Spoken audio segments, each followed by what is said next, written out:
Olá, queridos alunos, bom dia!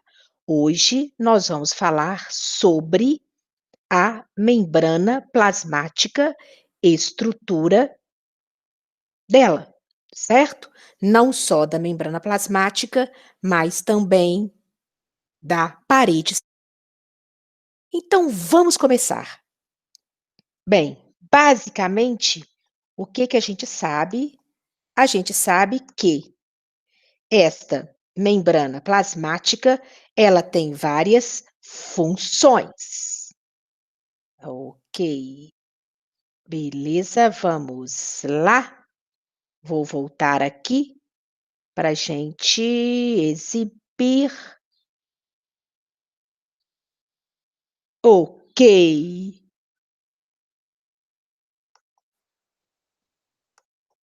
só um momentinho. Uhum, para a gente iniciar.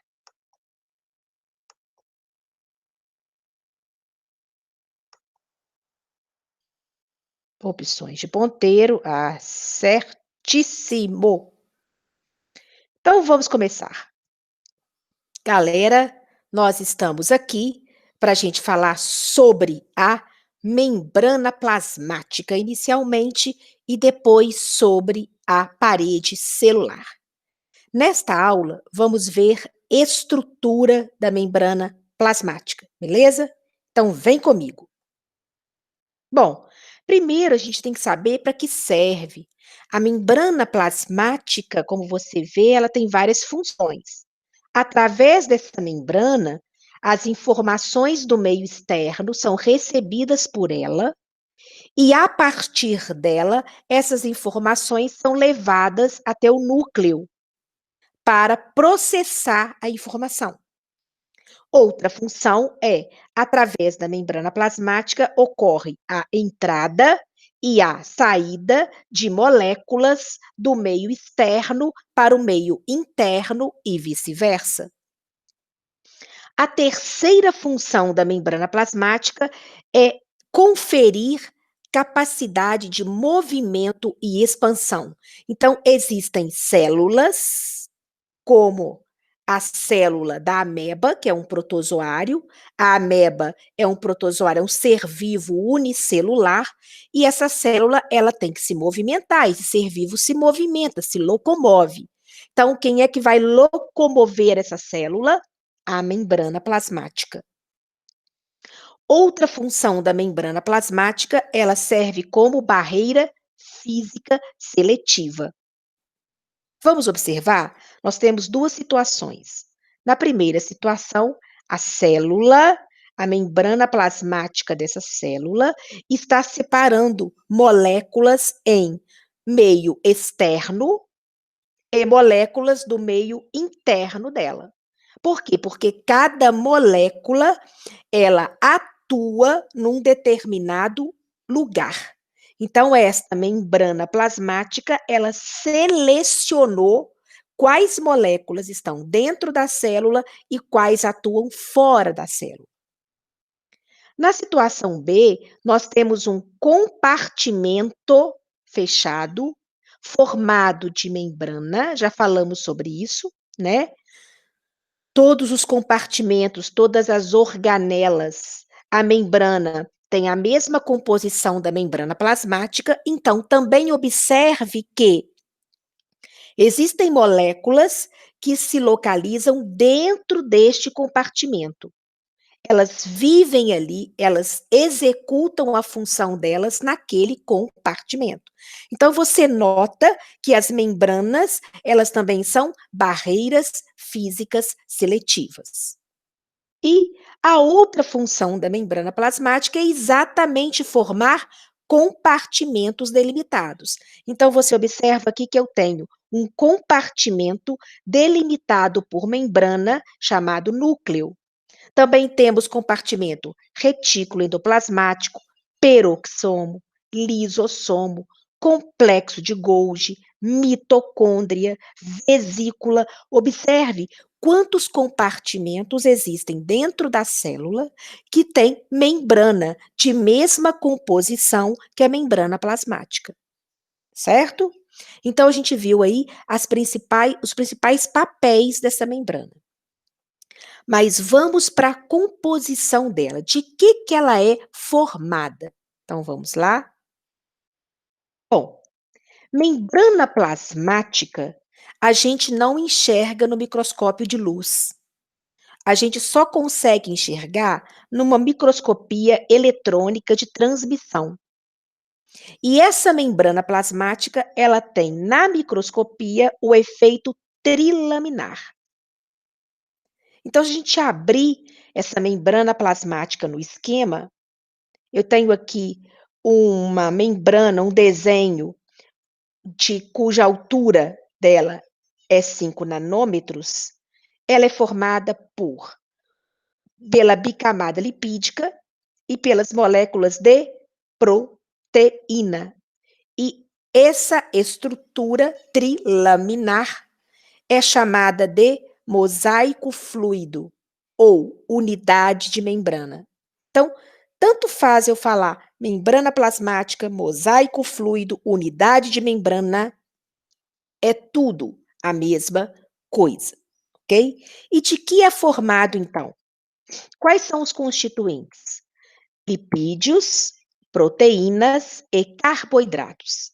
Quais dos lipídios que nós já estudamos compõem a membrana plasmática? Fosfolipídios, glicolipídios e colesterol. Quais são as proteínas? As proteínas do tipo integrais e as proteínas do tipo periféricas. E quais carboidratos? Moléculas de glicose que estão aderidas à bicamada lipídica, aderidas aos lipídios e aderidas às proteínas. Vamos ver daqui a pouquinho, tá bom? Então, nós temos esses 3 tipos de constituintes. Bom, o fosfolipídio e o colesterol juntos vão formar a bicamada lipídica. Os fosfolipídios, junto com os carboidratos, formam os glicolipídios. Ó, lipídios de fosfolipídio e glico de carboidrato, glicose. Já carboidratos e proteínas formam as glicoproteínas. As duas juntas formam o glicocálice, cuja função vai ser estabilidade estrutural, reconhecimento celular e resposta imunológica. Então, basicamente, a membrana celular é formada de lipídios, que aqui no caso temos o colesterol e os fosfolipídios, que juntos formam a bicamada lipídica, proteínas e carboidratos. Certo? Os carboidratos, os açúcares, quando eles estão ligados aos fosfolipídios, recebe o nome de glicolipídios. E os açúcares, quando eles estão ligados às proteínas, eles formam as glicoproteínas. Essas duas substâncias juntas formam o glicocálice. Então, basicamente, a membrana celular plasmática é formada de glicocálice, proteínas e lipídios.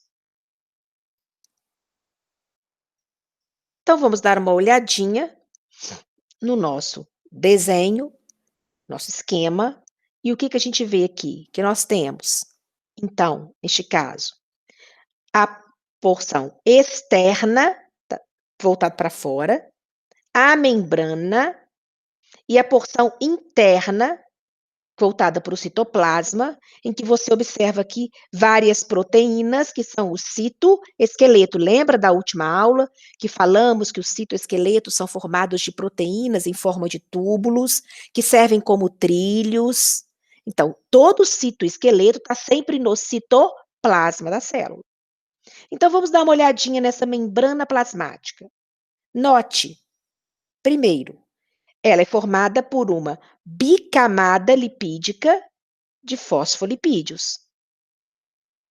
E entre os fosfolipídios, vamos lembrar que o fosfolipídio ele tem as cabeças hidrofílicas e as caudas hidrofóbicas. E entre os fosfolipídios, nós estamos vendo o colesterol. Então, veja, os fosfolipídios e o colesterol junto formam a bicamada lipídica. Além disso, esta bicamada lipídica faz ligações hidrofóbicas com quem? Com as proteínas. Então, você observa aqui uma proteína integral. O que é isso? É uma proteína que ela atravessa a membrana plasmática inteira. Então, ela tem comunicação com o meio externo e ela tem comunicação com o meio interno. Então, eu chamo essa proteína de integral. São proteínas com ligações fortes nessa bicamada lipídica.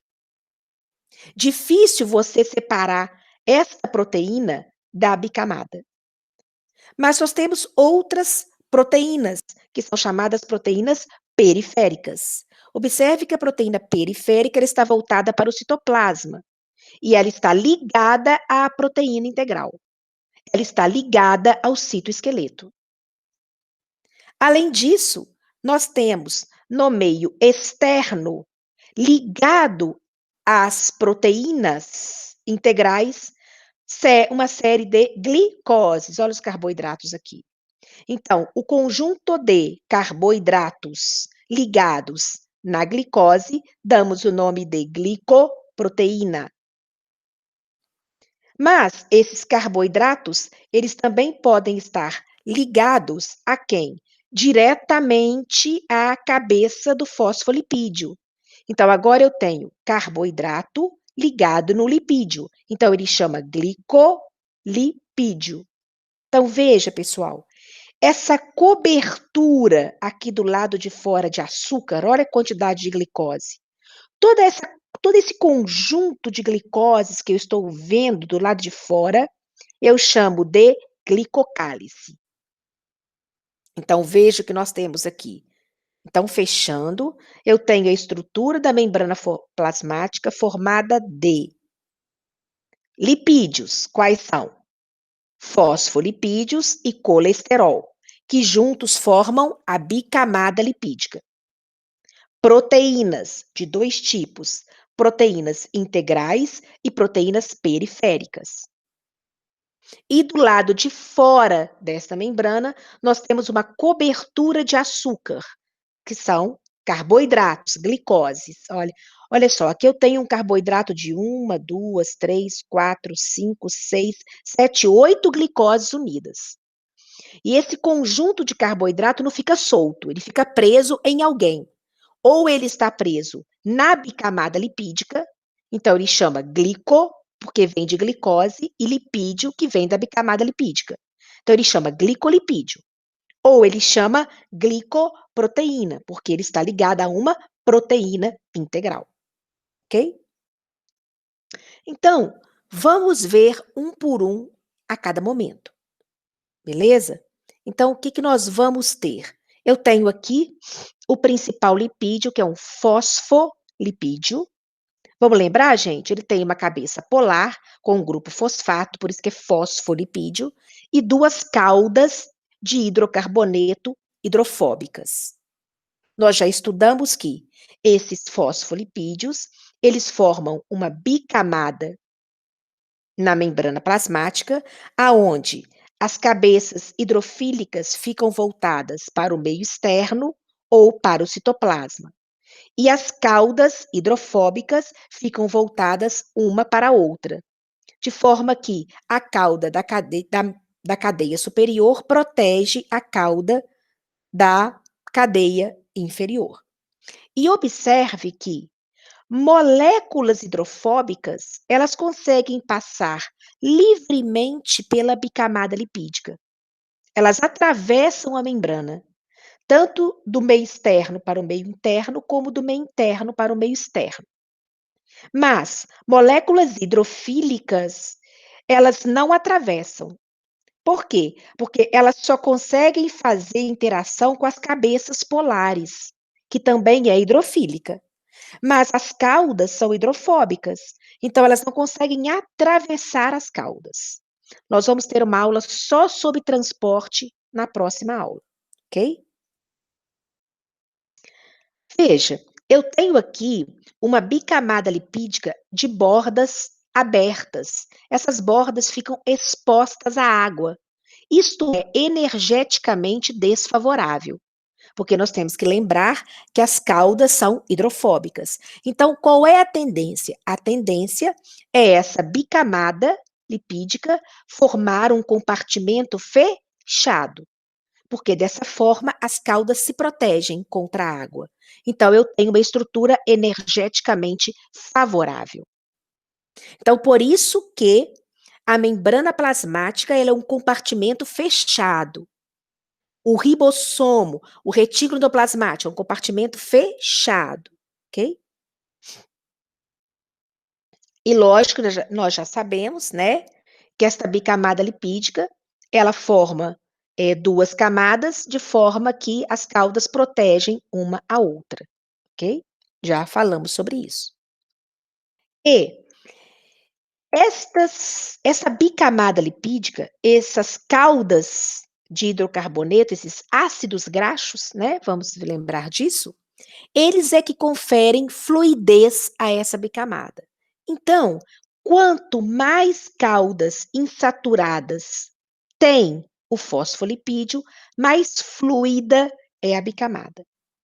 E dessa forma, ela permite um transporte mais rápido, mais acelerado entre os meios. Quando nós temos membrana plasmática formada por caudas saturadas, a membrana se torna mais viscosa e dificulta o transporte. Então, as bicamadas lipídicas da membrana plasmática tendem a ser formadas com maior concentração de caudas de hidrocarboneto insaturadas. Só que tem um porém. Quando esta membrana é fluida demais, ela permite a passagem de qualquer substância. Então, ela não é muito seletiva. Aliás, ela não é nada seletiva. Ela é totalmente permeável. Então, o que que ela faz para controlar as moléculas que podem entrar e tornar ela semi-permeável? Ou seja, ela permite que determinadas substâncias entrem. Quem é que vem para tornar essa membrana menos fluida? O colesterol. O colesterol, ele tem uma cabeça polar, ele tem 4 anéis esteroides rígidos e tem uma cauda de hidrocarboneto apolar. Então, como é que ele se posiciona entre os fosfolipídios na bicamada? A cabeça polar interage com a cabeça polar do fosfolipídio. E as caudas hidrofóbicas se interagem com as caudas hidrofóbicas dos fosfolipídios. Então, eles se posicionam entre eles. E qual é mesmo a função do colesterol nesta bicamada? Tornar a membrana menos fluida e menos permeável. Então, diminui a permeabilidade da camada lipídica, né? Nós vamos voltar aqui, ó, e a gente observa que, olha, moléculas hidrofílicas, elas não conseguem passar pela bicamada lipídica, exatamente porque existe colesterol aqui que não permite essa passagem, controlando esta passagem.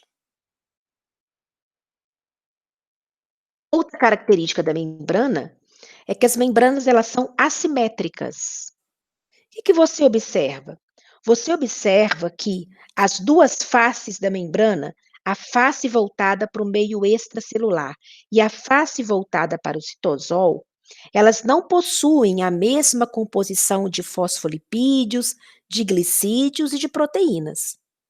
Em geral, Os carboidratos, como o glicolipídio, eles são encontrados na face externa da membrana. E você nota, por exemplo, que existem fosfolipídios, como fosfatidilcolina, esfingomielina, que estão voltados para o meio externo. E já fosfatidilcerina, fosfatidiletanolamina, fosfatidilinositol, eles estão voltados para a face interna.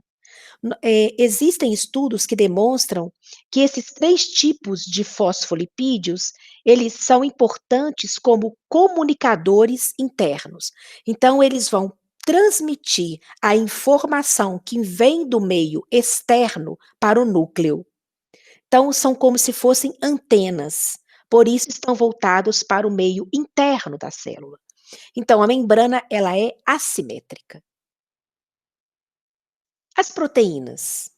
As proteínas da membrana plasmática são de 2 tipos, né? Nós temos as proteínas integrais e nós temos as proteínas periféricas, certo? Está aqui, ó. Então vamos lá. As principais proteínas integrais das membranas, nós temos as transportadoras, que transportam moléculas hidrofílicas do meio externo para o meio interno. Nós temos proteínas que são chamadas de elos. Você observa que essas proteínas, elas estão ligando filamentos proteicos do meio externo com filamentos proteicos, que é o citoesqueleto do meio interno. Então, elas estão formando um bloco só. Então, quando essas proteínas se movimentam na bicamada lipídica, o bloco inteiro se movimenta. Olha que legal. Ah, Patrícia, para quê? Para que essa célula possa se movimentar dentro do corpo. Existem proteínas que são receptoras. Por exemplo, eu tenho aqui uma molécula externa, ela se encaixa num sítio desse receptor e essa molécula está trazendo uma informação. Essa informação, então, vai passar para as proteínas periféricas e de lá elas são entregues para o núcleo, a informação elétrica. E existem proteínas integrais que servem de enzimas. O que elas fazem? Elas aumentam a velocidade de reação das proteínas receptoras, tá? Então, nós temos aí uma série de proteínas. Na próxima aula, nós vamos ver as proteínas chamadas transportadoras, ok? E por último, os carboidratos, né? Os carboidratos, a principal função deles é reconhecer uma célula reconhecer a outra para formar tecidos. Então, tem uma habilidade de distinguir uma célula da outra. E, em alguns casos, esses carboidratos também, eles são a base para a rejeição de células estranhas pelo sistema imune. Então, por exemplo, quando alguém tem que receber um transplante, se a célula transportada tiver na sua membrana carboidratos diferentes da célula que está recebendo o transplante, essa célula transplantada é rejeitada, tá? Por quê? Porque carboidratos da membrana plasmática, eles têm a habilidade de distinguir, de reconhecer outras células de mesmos carboidratos. Por isso são formados tecidos. Ok? Então, aí, ó, a gente observa, eu tenho aqui a bicamada lipídica, as proteínas integrais desta bicamada, e você observa uma série de glicoses, né, que são os carboidratos, que estão ligados. Se esses carboidratos estiver ligado diretamente à proteína, eu chamo de glicoproteína. Se os carboidratos estiverem ligados diretamente ao lipídio, eu chamo de glicolipídio. Então, esse conjunto de carboidratos ligados às proteínas e ligados aos lipídios formam uma cobertura que eu dou o nome de glicocálice ou glicocálix, certo? Então, nós temos as mais variadas funções deste glicocálice. Primeiro, eles unem uma célula a outra, fazem o reconhecimento celular, evitando a rejeição, agem como receptores de membrana, protegem a superfície da célula contra agressões mecânicas e químicas, confere carga negativa à célula, importante durante o processo de contração muscular nos neurônios e músculos. Esses carboidratos também conferem especificidade ao sistema BO, o que faz o sangue ser tipo A, tipo B, certo? Tem propriedades enzimáticas e serve de ligação, local de ligação para toxinas, vírus e bactérias. Então, olha a quantidade de função que tem estes glicocálices, ok? E a gente entra na parede celular. Bem, pessoal, para a gente falar em parede celular, né, a gente tem que primeiro pensar que a parede celular é uma espécie de exoesqueleto, ou seja, está para fora da membrana plasmática, e tem principalmente função de proteção, suporte mecânico para a célula. Ela é composta dos mais variados tipos de polímeros e, normalmente, a maioria da parede celular, os componentes da parede celular, eles são formados a partir do complexo de Golgi, aquele compartimento fechado que fica lá no citoplasma da célula. Quem tem parede celular? A planta tem parede celular cujo componente principal são celulose e hemicelulose. Bactérias também contêm parede celular, basicamente formada de peptideoglicano, ou seja, açúcar ligado a proteínas. E também os fungos contêm parede celular formada de celulose e quitina. Então, são os três tipos de seres vivos que contêm parede celular. A parede celular, ela é formada da região externa para a região interna. Primeiro, a parede celular ela é formada por uma lamela média. Essa lamela média, ela é bem fina, elástica, permeável.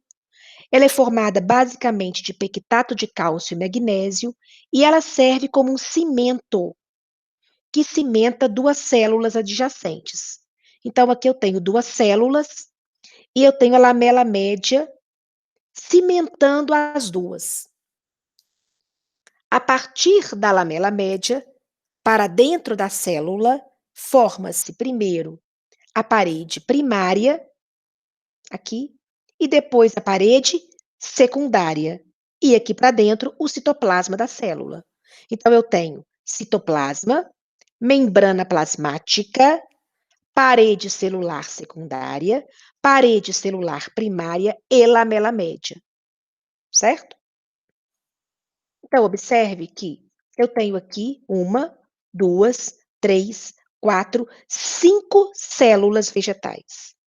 E nós temos aqui a lamela média, o cimento, unindo várias células. Eu vou pegar um pedaço desse cimento e vou abrir ele aqui, olha, um pedaço desse conjunto. Note que eu tenho o cimento aqui, ó, a lamela média, e voltado para dentro da célula, então eu tenho aqui, olha, lamela média. Aqui eu volto para esta célula da direita e para cá eu volto para a célula da esquerda. Então eu tenho duas células aqui. Então você observa que eu tenho a lamela média.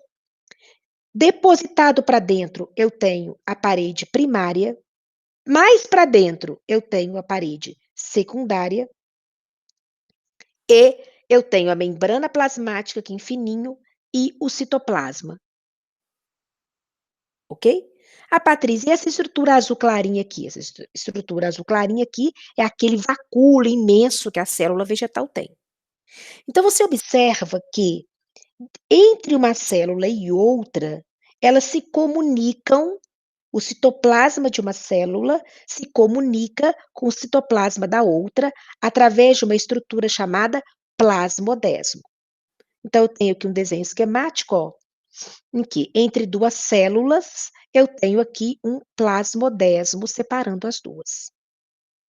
Ok? Então, a parede celular primária é aquela que se forma abaixo da lamela média, lembra? Então, eu tenho a lamela média, a parede celular primária, que é formada de celulose, 3 tipos de polissacarídeos. Já vimos lá na primeira aula de carboidratos. Então, temos celulose, pectina e hemicelulose. E abaixo a membrana plasmática. Ah, Patrícia, cadê a parede celular secundária? Existem células que só têm parede celular primária, que é uma parede mais elástica. Então, quando você pega, por exemplo, uma salsinha, o cabo da salsinha você consegue quebrar. Por quê? Porque as células vegetais que estão formando o cabinho, o caule dessa salsinha, só tem parede primária. Então, você consegue quebrar. É flácido, é elástico, certo? E que é formada essa parede celular? Então, você observa aqui que eu tenho uma célula, a parede celular secundária, mais interna, a parede celular primária e a lamela média. Se eu abrir essa parede celular, eu estou vendo que ela é formada de vários canos, tubos, chamado macrofibrila. Se eu abrir essa macrofibrila, cada macrofibrila é formado de microfibrilas de celulose, que estão arranjadas em micelas. Então, observe que a celulose é um polissacarídeo que vai formar as microfibrilas. Várias microfibrilas juntas formam uma macrofibrila. Várias macrofibrilas juntas, né, unidas, elas vão formar a parede celular. Existem células, por exemplo, o tronco de uma árvore grossa. Aquele tronco é mais grosso. Por quê? Porque agora ele já tem depositado parede celular secundária. Então, você observa que eu tenho uma parede celular primária em forma de micelas, já vimos, e para dentro eu ainda tenho 3 paredes secundárias.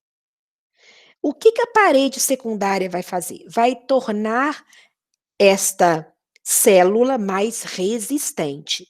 Então, você não consegue quebrar o tronco de uma árvore, de uma mangueira. Não dá, né, gente? Por quê? Porque aquele tronco, ele é formado de célula vegetal com parede secundária. Então, ela é mais forte, mais resistente, tá?